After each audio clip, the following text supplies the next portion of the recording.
Voilà, dernier chapitre de cette série. On va parler un petit peu des références et des livres pour aller plus loin. Euh, Il y a un livre que j'ai lu il y a bientôt 9 ans, là, ça s'appelle Anti-cancer. C'est un docteur, David Servan-Schreiber, qui l'a écrit. Et en gros, il a récapitulé tout ce qu'il était possible de faire pour diminuer les chances de choper un cancer et d'être, comment dire, d'augmenter ses chances de guérir une fois qu'on l'a. Donc un livre très intéressant, j'ai déjà appris pas mal de choses sur des habitudes à mettre en place à ce moment-là avec ce livre-là. Le régime Okinawa, ça j'en ai parlé aussi. Primal Blueprint de Marc Sisson, le père du paléo, vraiment super bouquin euh, qui explique le pourquoi du comment aussi on est comme on est maintenant avec toute l'évolution et le fait qu'on a une vie maintenant qui est tellement décalée de ce que nos ancêtres vivaient et que notre génétique n'a pas eu le temps de s'adapter. Et c'est ce qui engendre autant de maladies et de mal-être, c'est qu'on a encore la génétique de nos ancêtres, mais on vit dans un monde moderne qui n'est pas adapté. Tout ce qui ne nous tue pas de Scott Peck, vraiment, je vous invite à le lire. Pour une fois, un bon livre en français. Il est bien traduit. Il est pertinent pour ceux qui ont envie de comprendre l'exposition au froid et envie de tester le fait de sortir de sa zone de confort dans un environnement safe qui est la douche à la maison.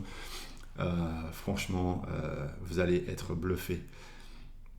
L'intelligence émotionnelle de Daniel Goleman. C'est un best-seller, donc c'est un bouquin qui explique tout ce qui est la gestion des émotions et l'impact que ça a sur la santé. Vraiment un très bon bouquin. Changer d'état d'esprit, Carol Dweck, je suis en train de le lire. Il était dans ma liste depuis longtemps. Je ne le conseille pas finalement, mais ce que je vous conseille, c'est rien qu'avec la petite vidéo que j'ai fait, c'est déjà pas mal. Sinon, il y a des articles, il y a quelques vidéos sur YouTube qui expliquent les concepts. Beaucoup de coachs sportifs reviennent avec ce concept-là. En entreprise aussi, ça revient. C'est tellement capital de comprendre que notre état d'esprit a une influence sur la manière dont on vit. Le prochain, là, c'est Game Changers de Dave Asprey, qui est un des pères du biohacking et qui a écrit ce bouquin où il interviewe des gens partout dans le monde qui sont au top de ce qu'ils font et qui donnent un peu des astuces pour vraiment l'optimisation de la santé et du potentiel.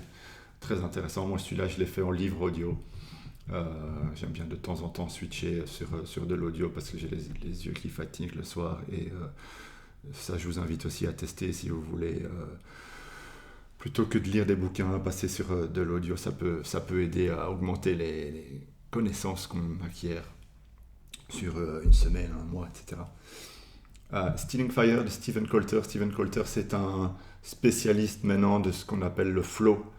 Donc il étudie en profondeur cet état de flow dans lequel on entre quand on fait des activités qui demandent une certaine concentration, dans lesquelles on est à l'aise et le temps a tendance à disparaître, la notion de soi a tendance à disparaître et ça nous procure énormément de satisfaction. C'est dans ces moments-là qu'on est les plus performants et c'est aussi dans ces moments-là qu'on est les plus satisfaits.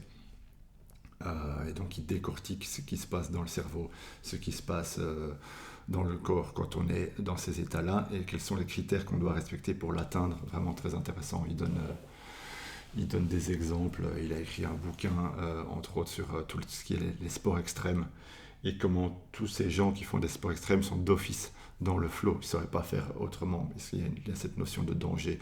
Ils sont obligés d'être hyper concentrés. Ils ont tout leur sens en alerte. Euh, et voilà, donc très intéressant. Le bouquin de Jocko Willink, qui est un ancien militaire au gradé qui fait des vidéos de motivation, etc. J'ai mis le lien dans une des vidéos. Il a écrit un bouquin, je ne l'ai pas encore lu, mais allez voir un petit peu ce que fait.